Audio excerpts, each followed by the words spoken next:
Hala, sabi ng abogado ni Jason sa, ang offended party ay ang Pangulo. Bakit yung NBI ang nag-file? Oo nga naman, di ba? It makes sense, di ba? The private offended party, yung ginawa ng kwento is the president. So the president should file the case. The NBI may help the president in investigating the case. But the NBI, according to the lawyer of Jason Sa, is not the proper party in filing the case. Abay, naloko na. Di ba? Eh bakit nga naman sa Pasay din final? Ang NBI nasa Manila, ang Malacanang nasa Manila, eh bakit sa Pasay?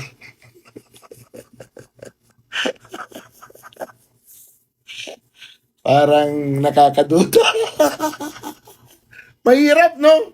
Mahirap pag if you criticize the Marcos administration and meron silang makita na pwede nilang kalkalin to make a case against you, aba, ora-orada, kahit 10 oras ng gabi, a warrant may be issued. Can you imagine, gabi sinerve yung warrant, di ba? Baka pwedeng ipabukas.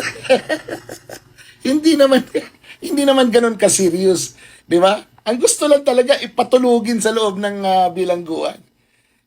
Ang final pa pala na kaso, according to the resolution of the judge, unbailable. Paano naging available yung cyber libel? Parang may mali, no? Bakit yung kay Celis, bailable? Bakit itong kay Sonsa hindi? Di ba?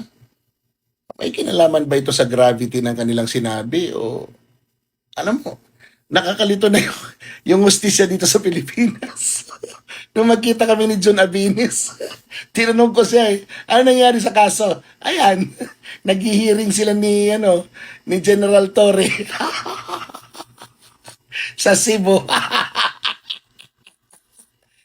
Forbida dolor. Alam nyo, natatawa lang tayo but deep in our minds and in our hearts, we are now having doubts of what this administration is doing. They are using the law and bending it to favor them in order to suppress, in order to oppress, and in order to prevent people from saying things that is against this administration. Nakakalungkot, pero, well, what are they in power for? They will use all the resources and power to get rid of the people na hindi nila gusto. Someday, the people will awaken, and when that time comes, well, that's the only time that we will be able to reverse justice again. I hope it will come sooner, not later.